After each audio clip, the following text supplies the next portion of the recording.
Laudate omniscientes, laudate Dominum, laudate omniscientes, laudate Dominum, laudate omniscientes, laudate Dominum, laudate omniscientes, laudate Dominum. O Senhor esteja convosco. Evangelho de Nosso Senhor Jesus Cristo segundo São Marcos. Naquele tempo, os discípulos de João e os fariseus guardavam jejum.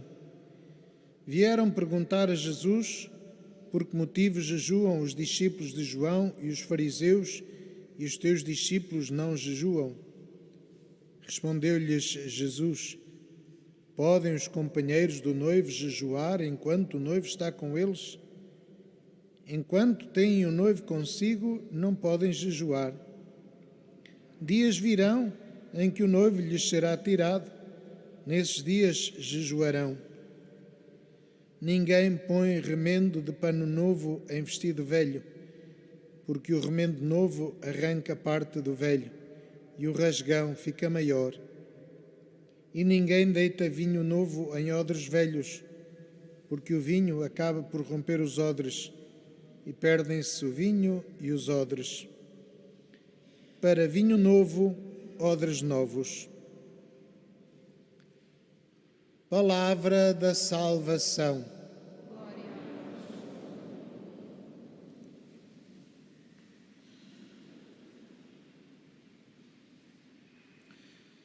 Caríssimos irmãos, cantávamos no Salmo que o Senhor é sacerdote para sempre.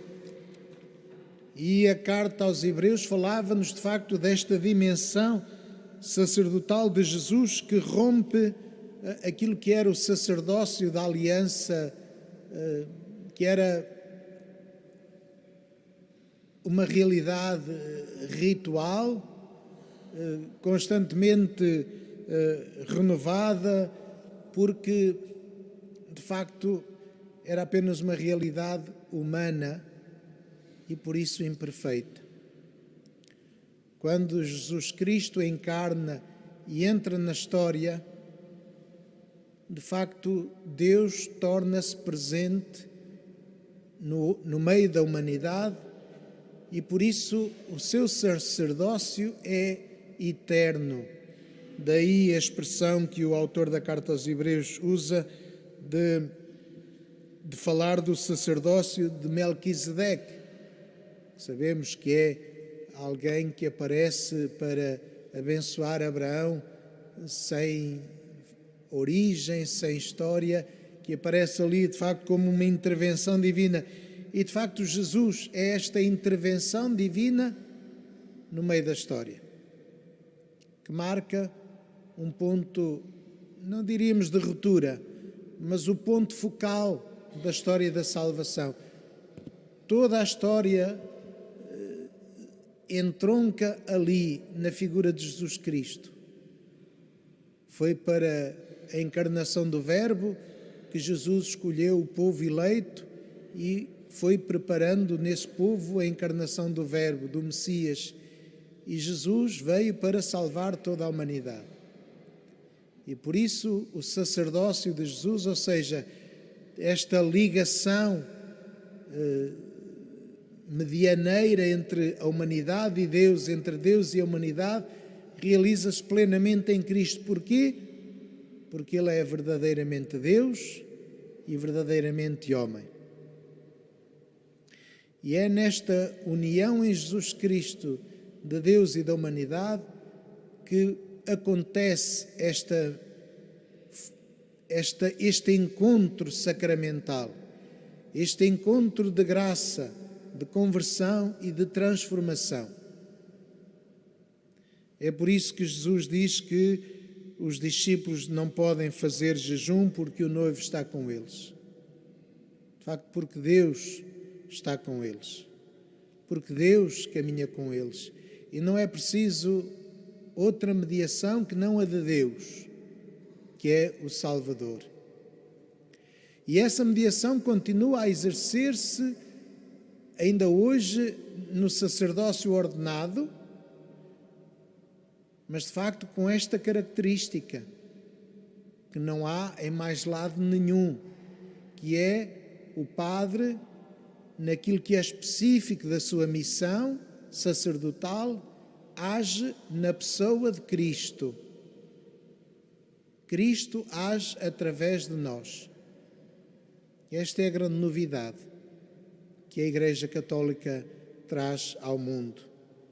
De facto, Deus atua através da ação do sacerdote, seja na consagração do pão e do vinho na Eucaristia, seja no perdão dos pecados no sacramento da reconciliação ou da confissão. A Carta aos Hebreus fala, de facto, dos sacerdotes da Antiga Aliança que estavam continuamente a oferecer sacrifícios porque eles próprios eram imperfeitos. Não quer dizer que nós, os padres, sejamos perfeitos. Não, mas quer dizer é que é Cristo que age através de nós. Isso não acontecia no sacerdócio judaico. Isto não acontece também na presidência das comunidades evangélicas, que não têm de facto o sacerdócio à imagem e como nós o temos. Os evangélicos, os protestantes, para usar o nome mais comumente conhecido, todas aquelas igrejas que nasceram da reforma protestante, da reforma evangélica, eles não veem o sacerdócio como nós, veem apenas uma presidência da comunidade e um ministério da palavra, da pregação. Porque não há esta ligação de agir em lugar, em nome, na pessoa de Cristo. Cristo age em nós, nos sacerdotes. E por isso, quando o Padre pega no pão e no vinho e diz isto é o meu corpo, isto é o meu sangue, de facto é o corpo e o sangue de Jesus que se transformam. Acontece um milagre verdadeiramente. E em cada Eucaristia há um milagre que acontece, que o pão e o vinho transformam-se no corpo e no sangue de Jesus. E é pela graça de Deus, é Deus que age através de nós, que age através da nossa pessoa, estando presente assim em cada comunidade. E quando o Padre invoca, impõe as mãos ao penitente e lhe diz eu te absolvo dos teus pecados, é Deus que absolve, é Deus que perdoa. Nós somos apenas o instrumento do qual Deus se serve para esse sacramento, para esse ato de graça transformador da vida. Daí esta ligação ao Melquisedeque, que é este sacerdote que não se sabe de onde vem nem para onde vai, que aparece ali. E, portanto, Jesus aparece em cada um de nós para dar a graça ao mundo, para ajudar a conversão.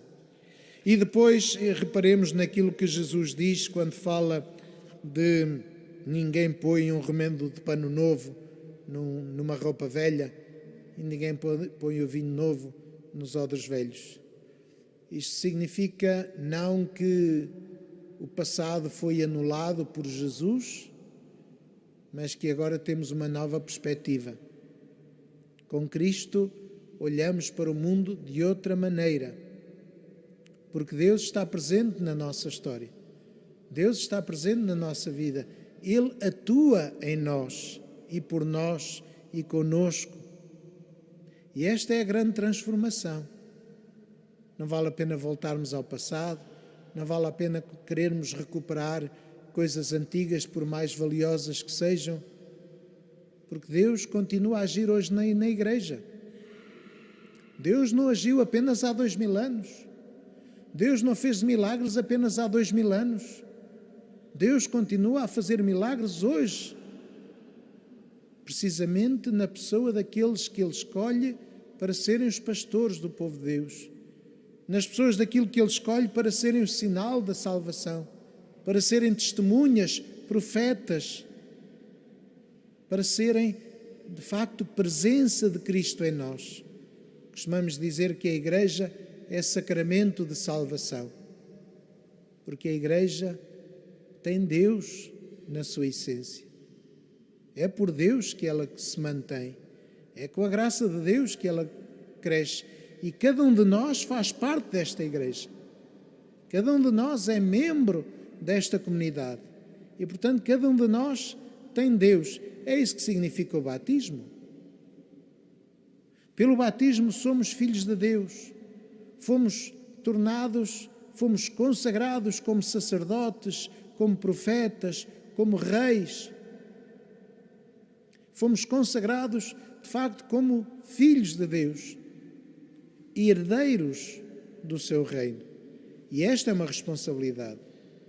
É uma responsabilidade que nos faz olhar para o mundo com preocupação, com carinho, com amor, com cuidado.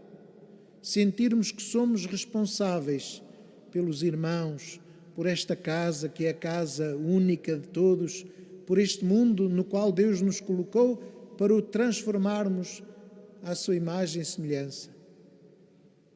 E ao vivermos esta semana de unidade dos cristãos, deve ser esta a consciência que temos, de que de facto é Cristo que presida a Igreja.